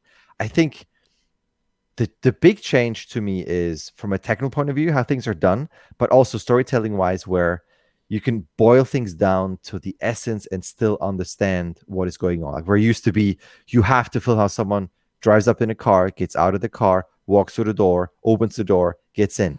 Now you can do in 2 cuts. yeah. Car, bam, it's in the house, right? Or Guy Ritchie stuff where it's like cut, cut, cut, cut. Like I think that has changed. I think the language has evolved where it's still the main structure is there, but I hmm think the way it's presented has changed. Um, and again, I don't know if I make sense or if this is valuable, but I'm looking at the movies. I don't know, but at the same time, like I like older movies. Like there's going to be a movie called Mank that David Mank. Fincher, Okay. yeah, yeah, where it's again Citizen Kane and Orson Welles, and it's probably going to be shot more old school. That's based on the trailer hmm versus something hip and fresh and fast cuts. But I like that, and I always kind of like to go back to the older days to kind of look at the structure and how it's done. But at the same time, I like super modern movies where it's just all kinds of weird, trippy things what they try. hmm Again, not that that's an actual answer to your question, and especially how has it helped animation? How has it informed animation? I think hopefully it just has educated people in terms of storytelling and directing to give people, the drive and spark to make their own movies. Again, I don't hmm know if that's an answer to anything. It's a tough question. It's a good Yeah. question. No, it's because I was wondering what you're gonna say because so my favorite films are all from the 80s and 90s. Like that's my area of movies. hmm Um, and then I also grew up with I was a massive Western Mm. fan growing up, cowboys, etc. You name it. Absolutely loved it, and I I don't think. Well, I always feel like the older movies were done better than today's movies. That's just my perspective. I just feel like, hmm but I also feel I could tell just based on just my general passion. I'm pretty sure there's also a big percentage just because that's also what I loved watching as a kid. So already have that connection with it. But it's there's a lot you can learn from the old masters and things that are just made in terms instead of just watching the same thing over and over again. And hmm I think it's important to be open to trying different things out and not just saying, "Oh no, I'm not into this. I'm going to say no to it," because you don't know what you can learn. Yeah, I mean, dare I disagree? Okay, perfect. Well, let me know. I don't mind. You can, let me know why. Let's put it this way: there's like when you go back with older movies, it's just I'm going to say simpler, but it doesn't mean worse. It doesn't mean bad, right? There's also hmm a simpler structure to movies where you can follow along. It's a very specific focus on composition and lighting and camera moves, which nowadays movies have gotten cheaper. The tools have gotten easier to use. You might have, a bit more of a relaxed approach to hmm filmmaking where maybe those structures are a bit thrown out the window. But at the same time, you have movies or TV shows that are done nowadays that are absolutely amazing. I think of it's just like Chernobyl on HBO. Oh, I've not seen I it. absolutely love it from Okay. the music, the sound design, the acting, the visual effects that are put in there for a TV show. I mean, it's absolutely bananas. Yeah. And their stuff nowadays just blows me away. Even if you look at, if going back to Fincher, like his trajectory, how he has done movies, they've gotten, to me at least, like I like them, I like a lot of them, but I Yeah. almost feel like they've gotten better and better and better. It's just they're so well done. And again, I don't think, I mean, I totally get you. Child from the 80s, 90s, like Mm-hmm. I love those movies. And there's something to them where, especially pacing wise and letting characters breathe and sit in the moment, that sometimes gets a bit lost nowadays. Mm-hmm. Depends what you're watching. Where yes, I do like the older movies a lot. But then there are movies nowadays that I watch where I'm just absolutely blown away by everything, the craft, the acting, the attention to detail. Mm-hmm. I think there's going to be always good movies, bad movies, subjectively, Of and I course. think as the craft has evolved, I mean, I don't know. I would say no. I think nowadays there are some really, really good movies that blow older movies out of the water, Yeah. and vice versa. And then older movies that are just they stand the test of time. Like I mean, like we talked about Raiders of the Lost Ark Mm-hmm. or Back to the Future, fantastic, near perfect movies. Mm-hmm. And then you watch movies nowadays that are potentially horrendous. Again, I'm rambling, but I think nowadays you still have some really high caliber movies that you didn't have back then. Yeah. Nah, like, so when it comes to like the latest kind of films that I really enjoy, or even series, like to me, like one of my favorite series of all time, is probably like my second favorite. It's like Breaking Bad and Better Call Saul. Oh, great. In terms of like how they're shot, like I think that is like the peak in my eyes. Like I think the way Better Call Saul, is it Better Call Saul? Wait, what am I called? Is it? Yeah, Better Call, yeah. Yeah, for some So reason, good. yeah. It's such it's so beautiful. It's insane how they made it. I can't wait till season 6 comes out. And they're waiting till COVID finishes, obviously. But by gosh, is that a Did you beautiful ever watch? Did you ever watch Fargo? Fargo? What's that? Yeah, the TV show. I've not seen this. Fargo. What's this? Fargo. There's a movie based on the Coen Brothers. Oh, not based, but they did the movie. Oh yeah, it's the one with what's his name? The guy in Warrior. The is it the twin brothers? No, The was guy. it Edgerton? Pardon? No, the first one, the movie has Steve Buscemi is in there. You got oh, Frances McDormand, I think that's her name. And I'm Right. blanking all the names. What's the series? What's it about?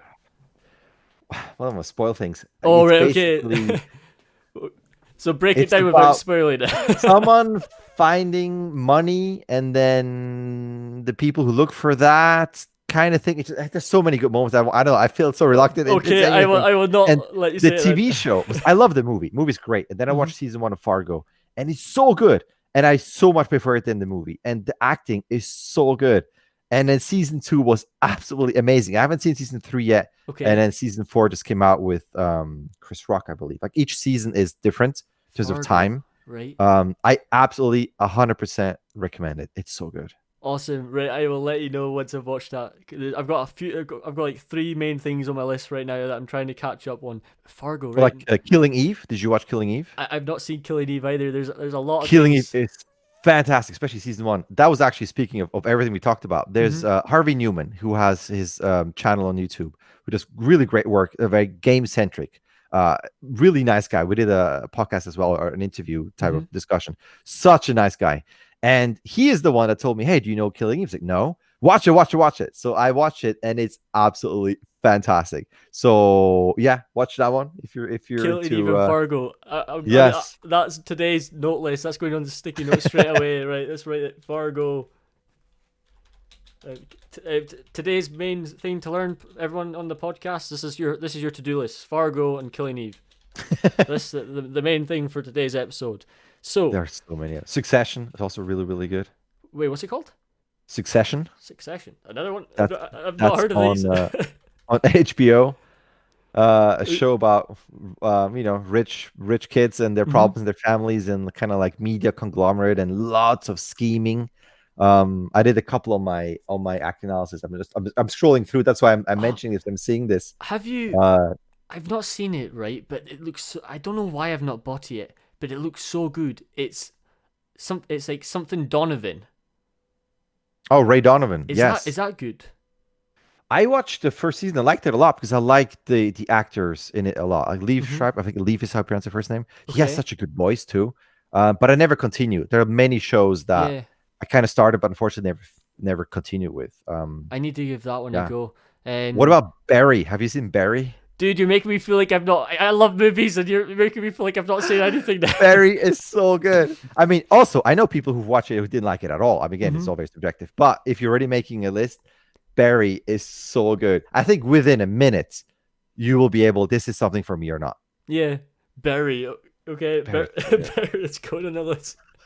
So this is getting longer and longer. By the way, if you're wondering why folks were talking about movies, is because we're getting ready for the bombardment of crazy madness questions. We've talked about all the good stuff. We've talked about animation, but now we're talking about a passion that is the greatest thing in the history of mankind is movies. We have to talk about it, and a bunch of other random questions as well. But we're going to start off with the killer section first.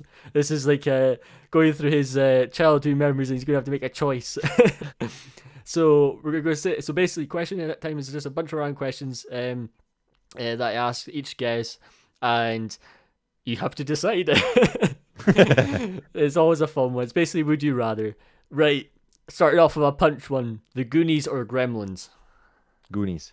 Oh, that was easy. Darn it. Okay, No, Gremlins is great, but Goonies just has such a top spot. just a Yeah. yeah, instant nostalgia.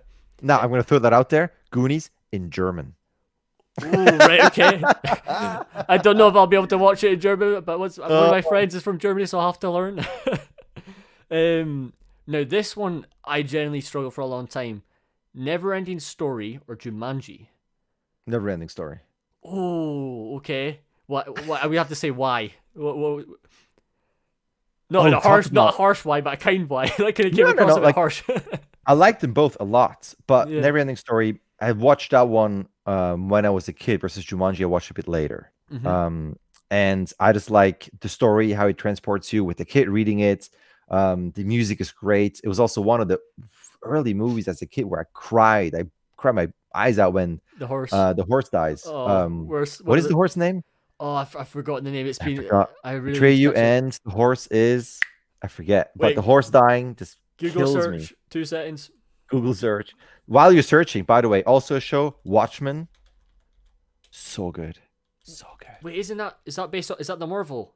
Based off Uh, the comics? It's based, but it's not, it has a slight connection, but it's different enough. Again, it's an HBO show. Really, really good. Artax. Ah, that's right. There we go. That's right. Yeah, that scene is yeah, that was hard to take. But still, the scene that's I think it's at start. It's been a while since I've seen it. But the garbage when he gets thrown in the garbage in the bin, like that whole main scene is still that's up there as an iconic childhood memory. That it was that, and then also watching Toy Soldiers for the first time. I love Toy Soldiers. Those were just great, yes. That was another good one. Speaking of older movies, since Mhm. you mentioned that you prefer older movies, here's something that if for anybody who hasn't seen Never Ending Story, start the movie and then you realize we get to the scene where the kid is in the kitchen and the dad is kind of lecturing him on school. Mhm. I think the mom died. Spoiler. It's a very heavy scene early in the movie where we just linger. We linger on the actors, and the kid actor really holds his own. And with the dad, and you can immediately tell how the dad kind of brushes it off and doesn't really listen to him. Mhm. And I think nowadays, like to go with your complaints, it probably would have been shot with like 10,000 edits and all kinds of things and camera moves. And that's something I sometimes miss in movies where we just kind of hold on actors and let them be, and where you just kind of watch them and soak in that moment. I really, really like that. Even if you don't want to watch the rest with Falcor and like all that Yeah. good stuff, but that beginning, just watch that. The discussion with the dad and the kid in the kitchen, just so good. Yeah. Anyway, sorry. It's no, that's important. Like it's those shots that we're like you said, we're so used to things being so fast these days, like edit after edit, cut after cut, that it's like, do you think, like, say for example, we just had a still frame, one shot, and just a character doing whatever the performance may be, is more challenging than actually like non-stop cuts? Like, do you think if someone was able to show that in their reel, that's more, and obviously they would have to achieve it well, but that's more powerful? Would you say that's better, just having one shot, not having to overthink so many things, just having a shot on its own and just having that moment? Is that way... I know that's a big statement, but what's your thoughts on that?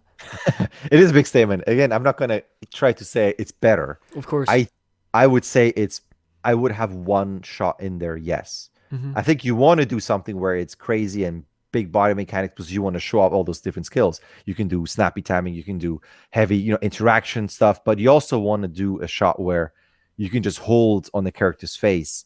And like you said, it has to be good enough where you don't just click it off, where you go like, I am invested. Speaking of which, there's a student of mine from the academy class. She did a shot with, it's the sound, I don't know if it's from Sherlock, but it's the guy who plays Moriarty in the Benedict Cumberbatch Sherlock TV show. Yep. And I love that actor.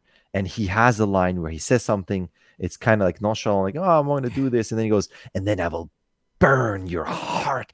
And she did something where it's a puppy, it's a dog talking to a kid. And in her early past, she didn't even animate the legs. She just animated a little bit of the torso, but it's mostly the head looking around. And it's so good. My comment was, please don't screw this up, because it's mostly just looking over, hold, go back, look and stare, maybe a dart, have a bit of a move, and then that aggressive move forward. But it's such a less is more approach. And I just absolutely love that, because you are sometimes almost fear to not move things around. You want to almost show off. I want to animate. I want to do arcs and anticipation. I want to do this. But sometimes when you just let a character just sit there and think, and you can watch that thought process in the character's face, is so rewarding and satisfying to watch. But I understand why it's very tricky to do, and it's almost scary to put that on a reel. Yeah. Maybe you don't have it as your first shot. Of course. But yes, I would definitely concentrate. It doesn't have to be a full body shot. It can just be like a close-up, but try to have something where all you do is basically look at the character's eyes in a way. You know what I mean? Like, we just kind of read that. Again, speaking of movies, one thing that I love is A New Hope, when Obi-Wan explains to Luke and lies to him about Vader, right? But explains that whole thing about what happened to Vader and blah, blah, blah, blah, blah. And I love that moment. And in my mind, it's always longer. When I watch the movie, it's not that long, but it's long enough where Alec Guinness, right? He just has that look. He looks at Mark Hamill to see how the story he just told sinks into Luke's brain, or Mark Hamill's brain, whatever, right? And you have Luke who just kind of leans back and thinks about it. There's no music. All you hear is the wrong, the ambient sound of his home. And we just linger. No one says anything. And it's such a story where even the audience probably went, wow, that was a lot to soak in. And you let it breathe. Let the actors, hold that, carry that scene, but let the audience just wait, and then we continue on. And that is always somewhat missing. I say this, and of course, people might go, listen, I can give you 10 movies nowadays that have exactly that. Of course.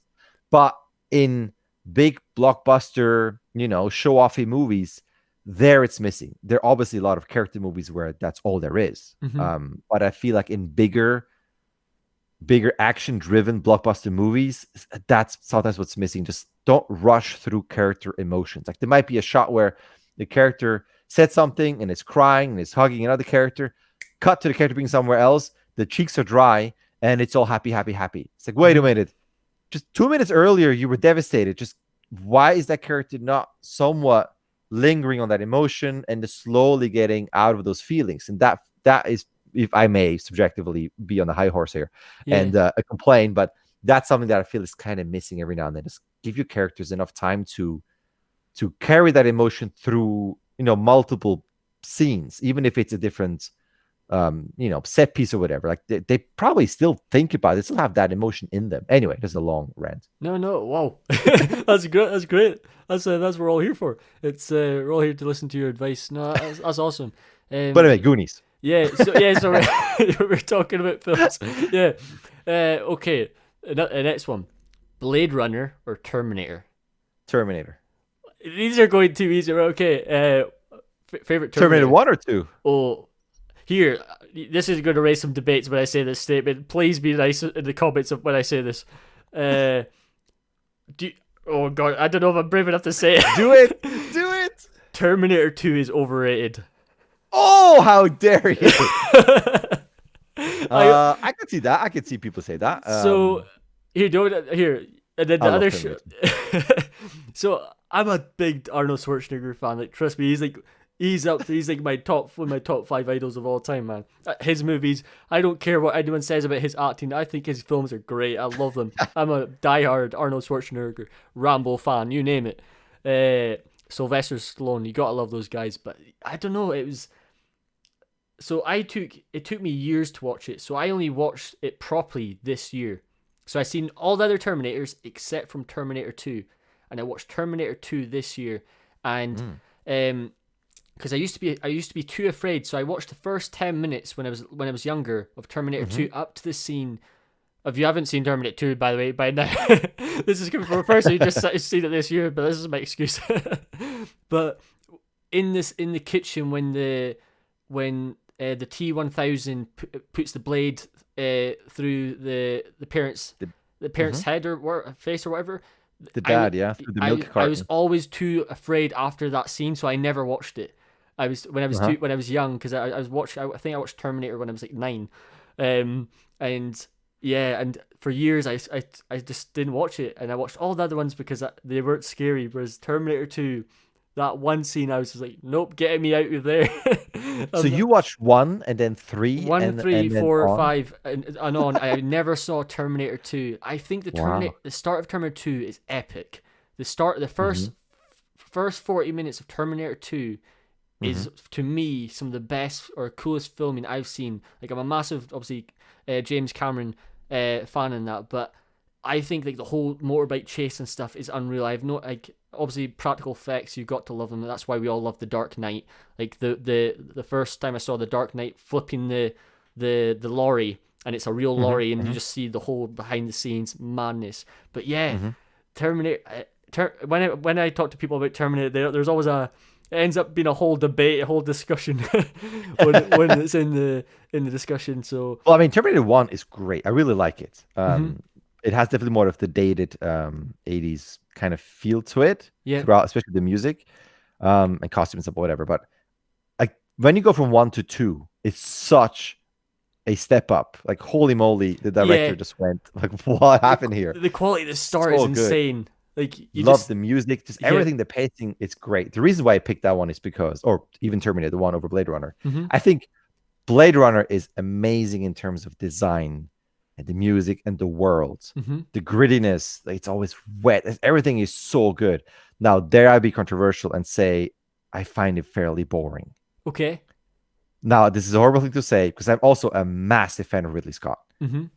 And all the actors are great, but there's something about, I like the idea of Blade Runner. I love watching it and looking at it, but it's the pace to me.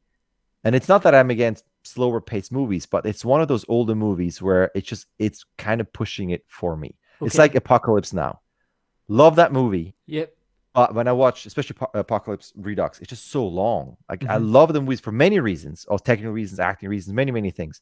But sometimes some of the older movies are just like, I don't know.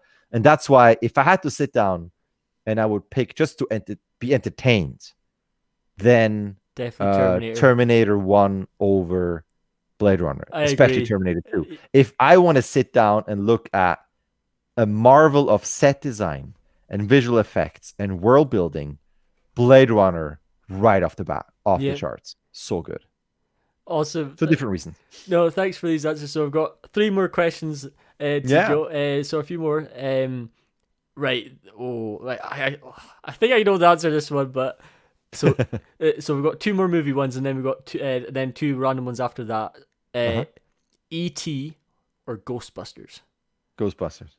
Oh, okay. Right, yeah. So E.T. is great. I like E.T. a lot. It's very emotional. It's a really good movie. I remember being freaked out. It's one of the earliest memories I have of being in a theater as a kid, and the shrieking ETs at the beginning just freaked me out. That's like one of my earlier memories. But yeah, no chance. Speaking of Ghostbusters, then, what's your favorite Ghostbusters? 1. A massive difference between 1 and 2? Or yes. A massive difference. I like, again, I like 2 for... There's still some fun stuff in it, and I like it a lot. But if I had to choose between 1 and 2, there's just something about the tone and the pace and the effects and the writing. Everything about 1 is so good. The But library, 2 is still fun. the library scene will always be up there. That's great. The way it's like that's why like I think the behind the scenes or watching behind the scenes you can learn so much. It's crazy. Yeah. Like you can learn such a ton from watching the behind the scenes. Right. This is the Also, hardest one. The music is really good in the Ghostbusters one. I love it. All right, sorry. I'll just sing the theme song. This one's gonna hit. I'm pretty sure you're gonna say that. Right, Back to the Future or Indiana Jones. Oh, how dare you! I know you're gonna say because I know you're. I know. I think you're gonna say Indiana Jones because obviously what you said earlier. But I know you also like Back to the Future. I'm sorry, I'm put you on the Tough one. We did a movie thing at work. Mm-hmm. A couple of guys where we made a list. It's kind of like which one is better, blah blah blah. Like a long list of long movies and choosing and everything. And at the end, I think Raiders was the one, or I think Empire was one, and then Raiders was two. It was two, right? Was Man, Back to the Raiders Future is like 3 or something? Or was yeah, that close? probably, yeah.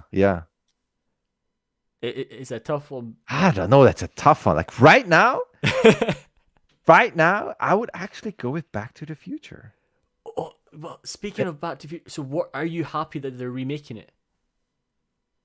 I did not hear that, and that's a lie. And how dare you even say that there's going to be a remake? So Tom Holland is the actor. That is not true. Yep, and it's coming out. There's no way. It's coming out either next year or the year after. Check it out. That is not true. It's Tom Holland and Robert Downey Jr. Tom Holland Back to the Future reboot. With Robert Downey Jr. Tom Holland confirms Back to the Future remake talks. So it's what I've read about and heard about it is that it's because they've done interviews about it as well. Tom Holland had an interview on YouTube about what it was like. I think taking up Marty. Wow, because I just read a lot just recently that the writer, everybody said, no, this is something we will never do. Especially the writer, I think, is. The only thing about reboots is it's they always a talk about dangerous. it. Yeah. Why Tom? I mean, here's one. Why Tom Holland won't do a Back to the Future remake? right. Tom Holland wants to be. Reboot will never happen. Well, I mean, there have been talks. I don't think this has been 100% confirmed and is moving forward. Or are you? Do you have inside information of that? I don't have 100% conversation, but I've heard that it's meant to be getting made in the next few years. Because I was a big fan when I saw the announcement. I was like, oh my gosh, it was the same. Let's put it this way. But what was it? Did you say Robert Downey Jr.'s Doc? I think Robert Downey Jr. is meant to be Doc. I think, let's put it this way. I'm a massive fan, and I'm not going to be on a high horse and say, how dare you make remakes? Just because the thing is,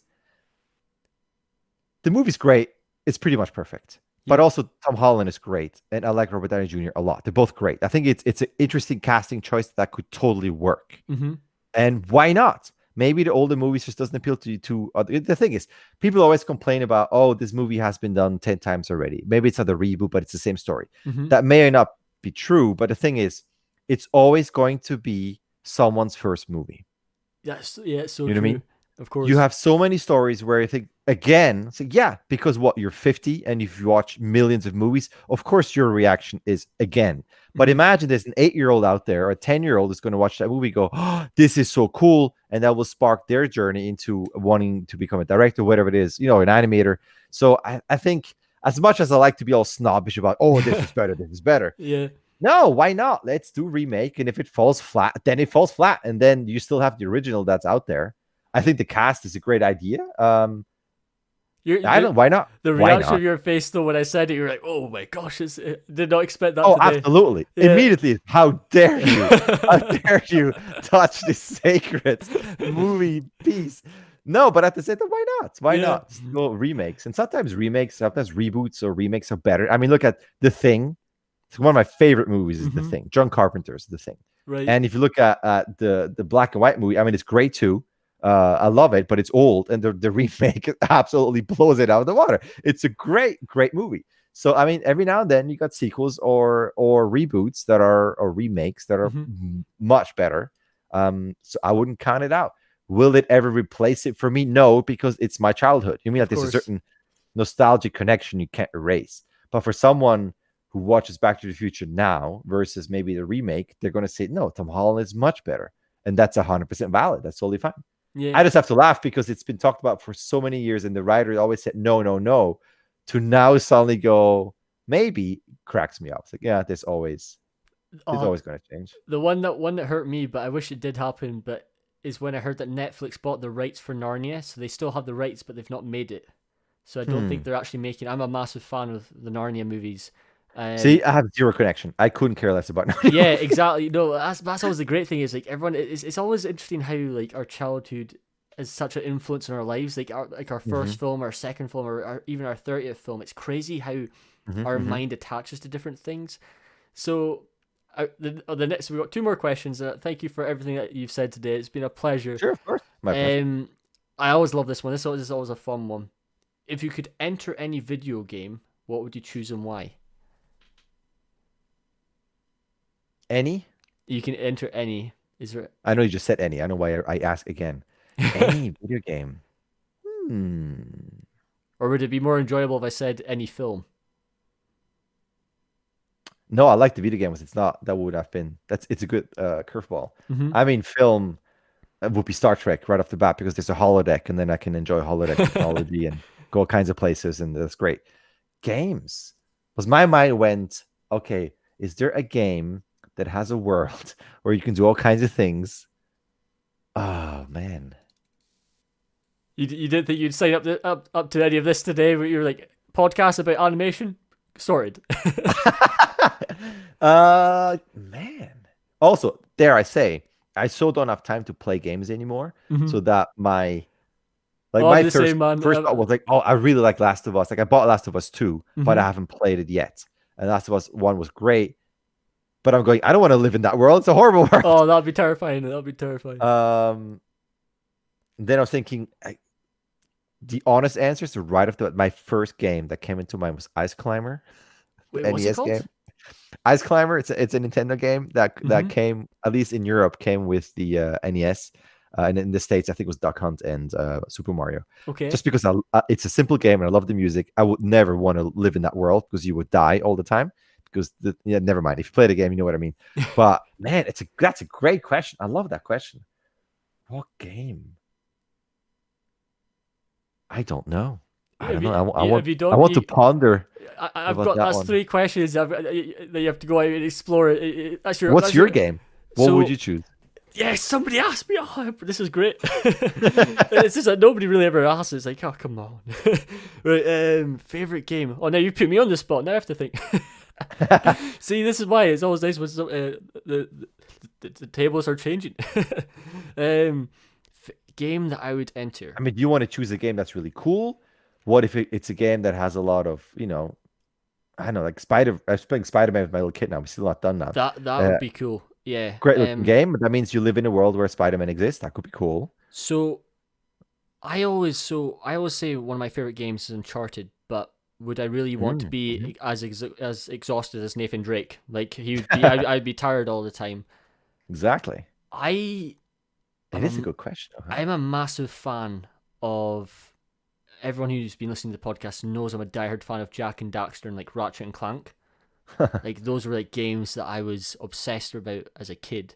But to actually go into a game, this is going to sound crazy, probably Mario Kart, or like something that's like almost like something that there's a risk kind of feeling, but it's almost like you're getting.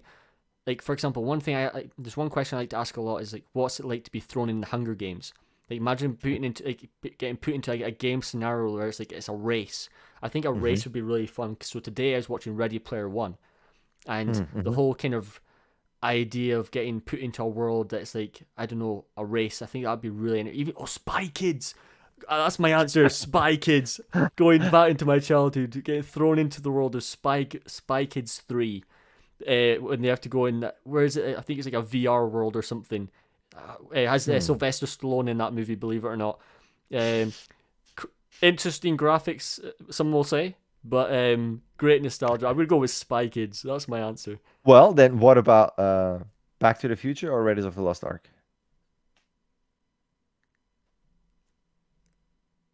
Back to the Future. All right. I'm going to go Back to the Future. I should have turned the table and asked you all those comparison Okay, questions. well, I'll answer. Okay, so I'll go. So, Neverending Story or Jumanji. I'm gonna go Jumanji.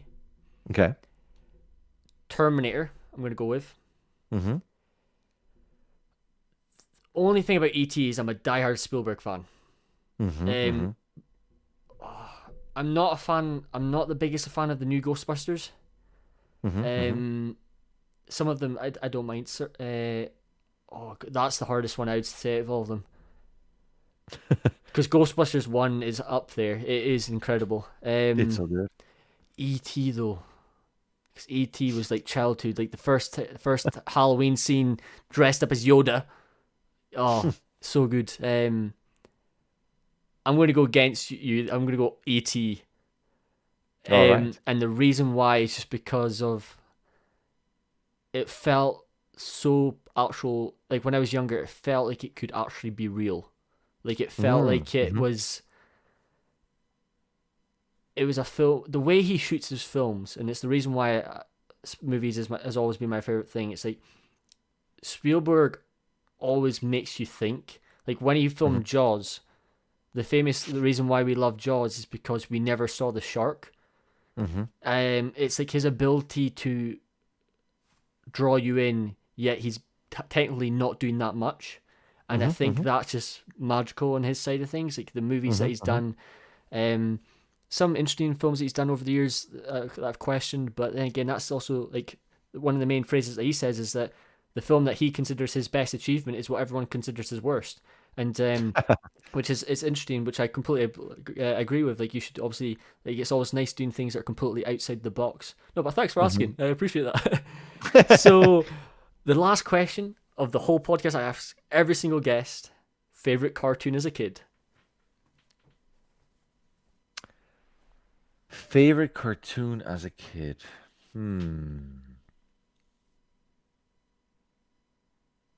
Oh, by the way, I've realized we've been talking for such a long time, so I hope I've not ruined any of your No, schedule. not at all. I Not at all. appreciate it.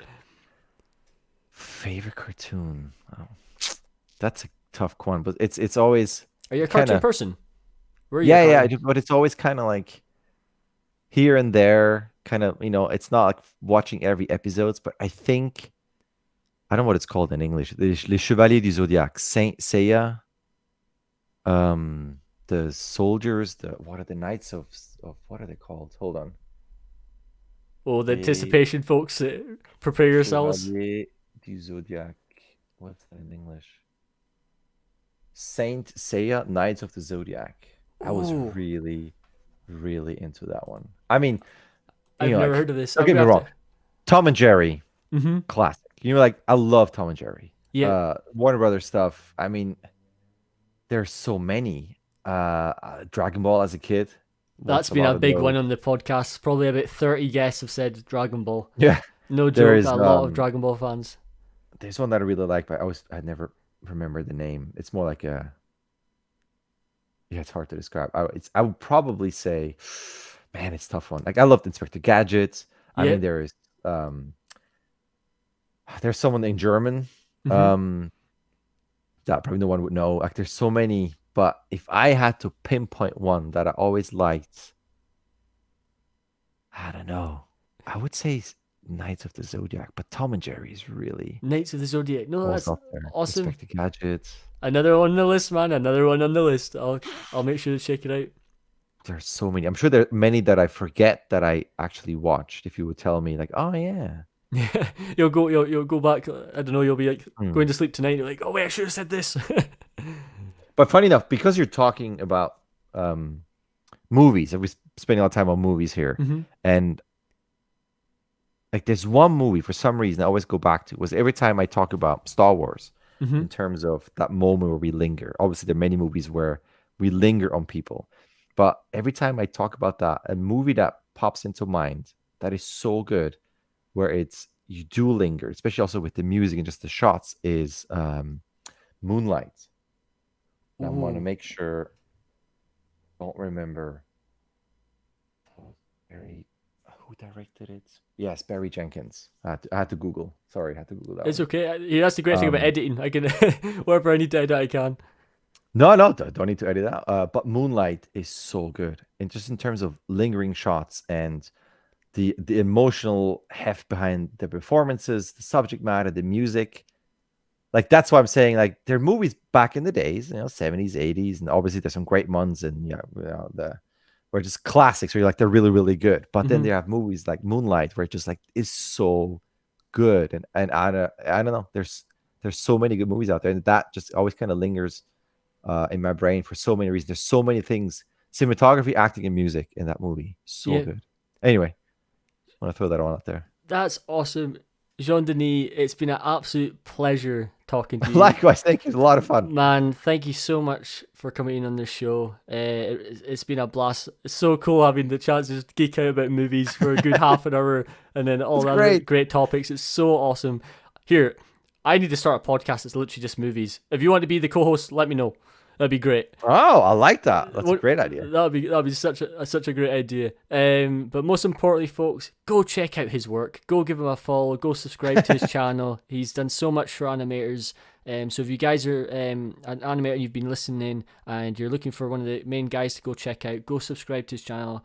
Trust me, you won't be disappointed. He's been making great content for a long time. Thank you very much. And if you're new to the channel, don't forget to subscribe. Leave a like if you enjoyed today's episode, and comment down below what was your favorite movie that we talked about today. And it'd be great to see everyone's thoughts. So, Jean-Denis, thank you so much. It's been a pleasure. And Thank you. with that said, folks, we will see you in the next episode. Bye for now.